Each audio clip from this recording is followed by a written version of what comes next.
Pas mal.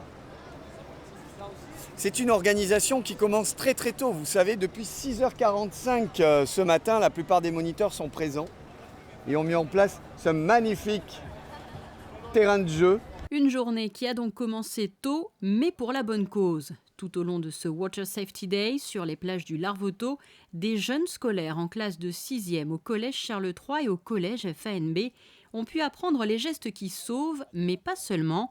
Plusieurs valeurs leur ont aussi été transmises, comme le courage, la fraternité, l'humilité, le respect, sous le regard de son Altesse Sérénissime, la princesse Charlène, qui tient tout particulièrement à cette journée organisée par sa fondation. This is a program that we've been having now for the past 3 years. And the action of this program is to teach children, first of all, CPR, water safety, and learn to swim. And learning different life-saving techniques with the help of volunteers and lifeguards. Unfortunately, we do lose a lot of people every year to drowning, and it's not only just on a coastline.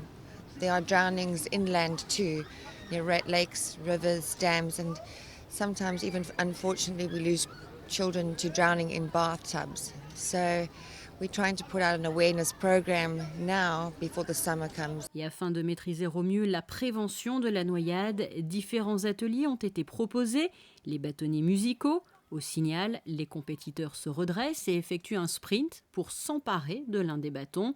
Les nipperboards, planches de sauvetage de taille réduite pour l'apprentissage des enfants. Autre atelier, celui de la prévention des noyades ou encore celui de la réanimation cardio-pulmonaire. Le grand cycle de l'eau pour la sensibilisation était aussi au cœur de cette journée, ou encore l'atelier des bouées tubes avec notamment le champion olympique de natation Alain Bernard. C'est un instrument, un accessoire pour aider à sauver des gens qui se noient, pour des sauveteurs.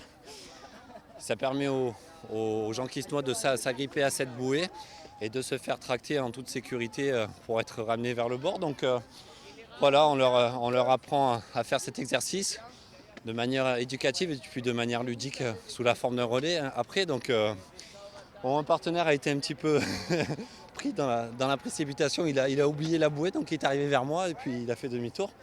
Non mais c'est une belle ambiance et c'est surtout une belle cause. Ça me fait toujours plaisir d'être là, c'est la 2e année, ça se passe très très bien.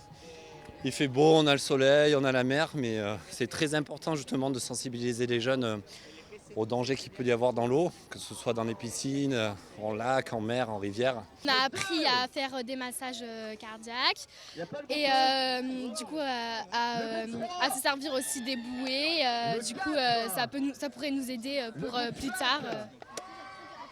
Est-ce que vous avez le sentiment d'avoir appris des choses que vous ne saviez pas ? Oui, beaucoup, parce que comment utiliser un défibrillateur, c'est pas souvent qu'on l'utilise. Et aussi secourir une personne avec plusieurs manières. Vous apprenez les gestes qui sauvent avec de vrais champions. Qu'est-ce que vous en pensez de ça ? C'est bien parce qu'on ne les voit jamais, on n'a pas souvent l'occasion de voir des champions et donc on apprend des choses en s'amusant et avec des champions, donc c'est drôle et on peut beaucoup s'amuser. Parmi les personnalités et athlètes présents aussi au cours de ce Water Safety Day, entre autres Carlos Alonso Ruiz, Bernard Crépel, Henri Davis, Virginie Dedieu, Frédéric Jossinet, Julien Lalanne ou encore Anthony Mézère et Kevin Roland. Judo, discipline liée à la neige ou qui se pratique sur l'eau, tous poursuivent un même objectif, celui de transmettre des gestes qui peuvent sauver des vies. Marianne Bréchu, vice-championne du monde de ski freeride, et Stéphanie Barnex, championne du monde de sauvetage côtier, étaient également présentes. Elles font partie respectivement des associations Étoiles des Neiges et du Flocon à la Vague. Je dirais le combat de chaque instant et de tous les jours. À partir du moment où on a des enfants, ce sont les adultes de demain. Les consignes de sécurité peuvent être générales et ensuite, en fonction des lieux où on se trouve, effectivement, il y a des spécificités par endroit et du coup, on leur apprend justement à comment aller chercher ces informations. Et c'est vrai que l'enjeu, c'est quand même de réduire le nombre de noyades. Donc c'est très ambitieux comme projet et à la fois très réalisable, puisque je pense que chaque instant, voilà, là aujourd'hui c'est 80 enfants, mais il y a d'autres projets donc avec la fondation qui permettent justement de sensibiliser un très grand nombre d'usagers, qu'ils soient enfants ou adultes. On est dédié aux jeunes qui ont la mucoviscidose, on les soutient dans toute la France et on a la chance sur ce Water Safety Day d'avoir 7 jeunes qui sont invités à partager cette expérience géniale avec des enfants de Monaco et qui en plus ont été en stage pendant 2 jours tout le week-end pour se préparer finalement à cette journée au niveau du sauvetage côtier, des activités, voilà, pour être fin prêt pour le Water Safety Day.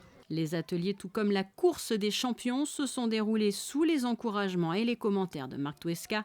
Au-delà de cette journée, les actions de la Fondation Princesse Charlène se poursuivent avec notamment le programme Learn to Swim qui est mis en œuvre. Autre moyen mis en place pour lutter efficacement contre la noyade, la formation dispensée aux élèves de 5e par le Centre de sauvetage aquatique de Monaco et la direction de l'éducation nationale de la jeunesse et des sports.